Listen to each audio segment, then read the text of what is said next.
Bonjour tout le monde, on se retrouve aujourd'hui pour le déballage de All Bridge Burning, donc Red Revolt and White Guard in Finland, 1917 à 1918. Donc c'est un jeu de GMT, c'est dans la série des Coin Games. Et qu'est-ce que ça a l'air visuellement? Ça a clairement pas l'air attrayant, c'est toujours le classique GMT, souvent c'est très très peu joli.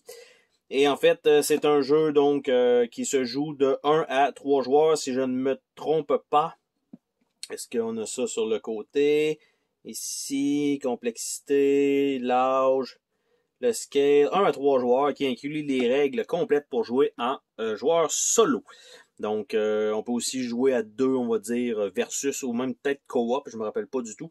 Et donc, un coin-up game, en fait, ce que ça veut dire, surtout, c'est le genre de jeu que vous avez une multitude d'actions possibles. Vous avez un système souvent de cartes, un peu peut-être pour ceux qui ont joué à Twilight Struggle.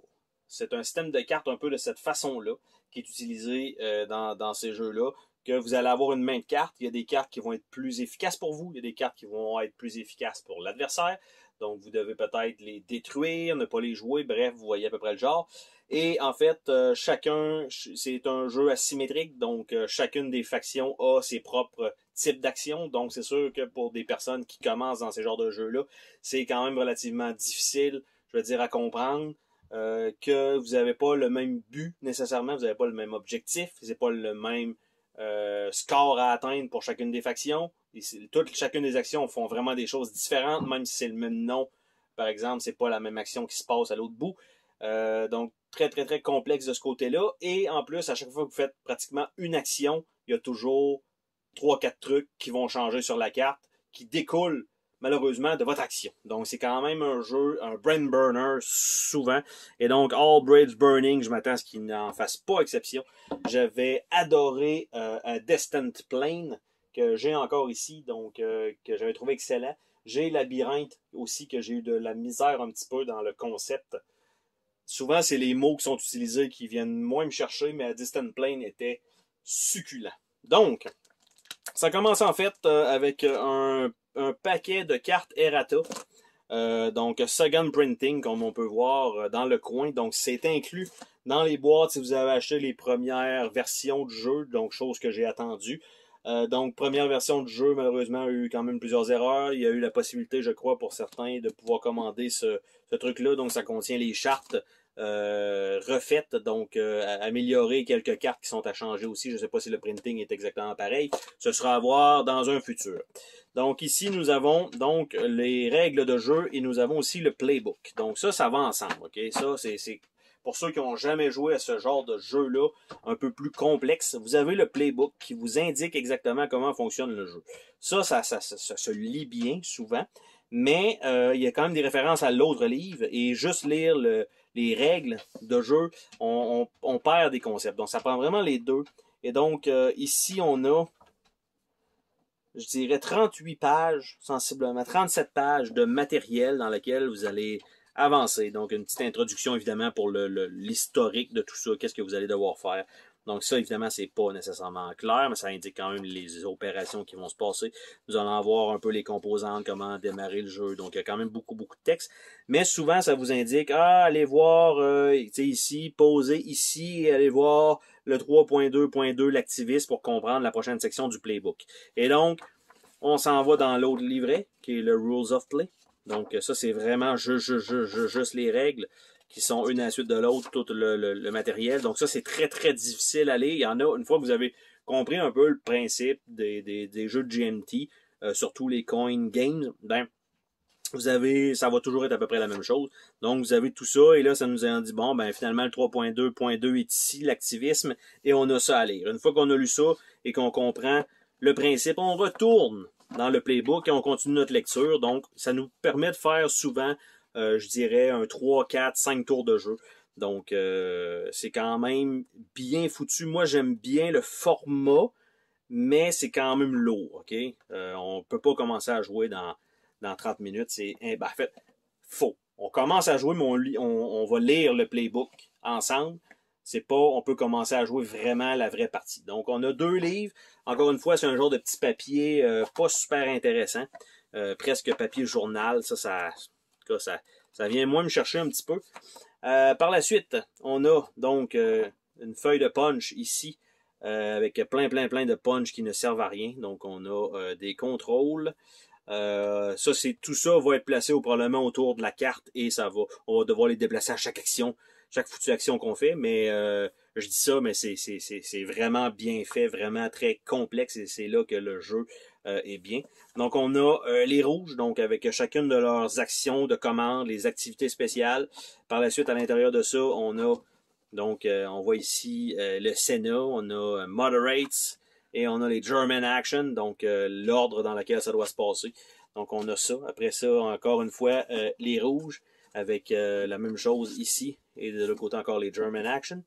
Et on a encore une fois les rouges, parce que je crois qu'on peut jouer à 3 même contre le plateau, peut-être. Donc c'est pour ça qu'on a peut-être une charte. Chaque, je dis ça de même, j'ai pas nécessairement lu le livret d'instruction. Donc on a l'aide de jeu en solitaire.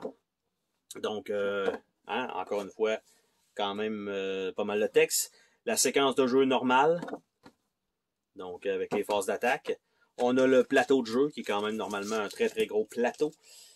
Par la suite, on a un paquet de jetons en bois, donc avec des petits imprimés comme ça. On a les rouges ici, les blancs, les bleus ont la même chose.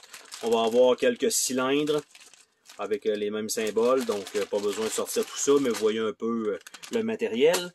On a 3D, donc un pour chacune des factions, fort probablement. Nous avons 2 paquets de cartes, donc Non-Player Moderates et le paquet de cartes standard. Et en dessous de tout ça, aucune surprise, un chèque d'1 million de dollars. Non, pas du tout. Par contre, on peut voir ici que la boîte, elle a eu un bon coup, un bon punch. Ici, ça paraît pas vraiment, mais dans l'intérieur, on le voit mieux et je croyais que mon plateau allait peut-être être affecté, mais finalement, pas en tout. Il y avait l'insert de carton que d'habitude, je me dis, c'est vraiment de la merde, les concepteurs devraient vraiment pas faire ça. Et là, je viens de comprendre que ça m'a servi aujourd'hui. Donc, je vais ouvrir le petit paquet de cartes pour le joueur solitaire. Si je réussis à bel et bien l'ouvrir, parce que c'est encore une fois un plastique élastique. Ceux que je déteste, qui sont probablement la moins bonne qualité de plastique, alors que c'est ceux-là qui résistent le plus à mes assauts. Donc, c'est assez particulier. Donc, allez, sors de là, petit paquet. Bon, et voilà. Donc, est-ce que c'est bel et bien tout ça? Donc, oui, mais ça, c'est les cartes, en fait, de chacune des factions lorsqu'on ne les joue pas. Donc, on doit probablement, donc on a ça et on a une petite phase de qu'est-ce qu'ils vont faire. Donc, chacune des cartes sont numérotées aussi d'ailleurs. Donc, si jamais vous faites des recherches ou des trucs comme ça sur des questionnements, ben, vous allez avoir des réponses beaucoup plus rapides. Donc là, évidemment, ce que je vous montre, c'est les premières cartes qui sont fournies, non pas les cartes avec l'errata. Les errata sont dans le paquet de cartes de départ que je n'ai pas déballé, que je ne déballerai pas dans cette vidéo parce que c'est simplement des cartes de remplacement. Donc, on n'a pas besoin d'aller voir ça en tant que tel. La seule chose que je pourrais peut-être regarder, c'est est-ce que la couleur est la même pour le dos de carte, ça serait peut-être que ça. Si les cartes sont différentes, là, j'ai le papier qui me colle dessus à cause de la statique. Et donc, ici, on a 2 paquets de cartes. Donc, un beige et un gris. Donc, le gris, c'est un peu la même chose que ce qu'on a d'habitude dans ce genre de jeu-là. On a une action qui est là, et si jamais on a on va dire, une condition qui est en bas qui est remplie, on peut faire la deuxième action ou quelque chose comme ça. Donc, je ne sais pas exactement s'il est pareil comme ça. Mais donc, là, ici, ça a l'air d'être German Action Phase. Donc, on a quand même une coupe de cartes comme ça avec souvent les photos historiques. Donc, je vais me dire, ça a peut-être été tweaké. C'est peut-être pas exactement tout le conflit qui est indiqué là. Mais souvent, c'est très proche. Donc, ça, c'est quand même un beau travail de recherche, malgré que les cartes, visuellement, sont correct. OK? C'est pas wow, c'est correct. Donc, ça comme ça, et le paquet brun. Donc, on a, encore une fois, une couple de petits trucs comme ça. Là, je les montre quand même relativement rapidement. Donc, si vous voulez, mettez sur pause, faites une lecture à 0,25x de vitesse. Donc, si vous voulez les voir plus en détail. Donc, c'est comme ça. Et il nous reste le plateau à regarder et probablement je vais pas le dire, la petite paquet de cartes d'errata que je voulais pas ouvrir, mais finalement on va l'ouvrir juste pour voir. Si c'est juste les cartes solo, je pense que ça n'a aucune incidence. Par contre, s'il y a différentes cartes, ben oui, il peut vraiment en avoir une. Donc je vais juste déplacer ça ici sur le côté pour être capable de vous montrer le plateau de jeu. Souvent, leurs plateaux de jeu sont effectivement souvent très très grands. Donc je vais essayer. Ah, il est vraiment pas, il est pas si grand que ça, celui-là.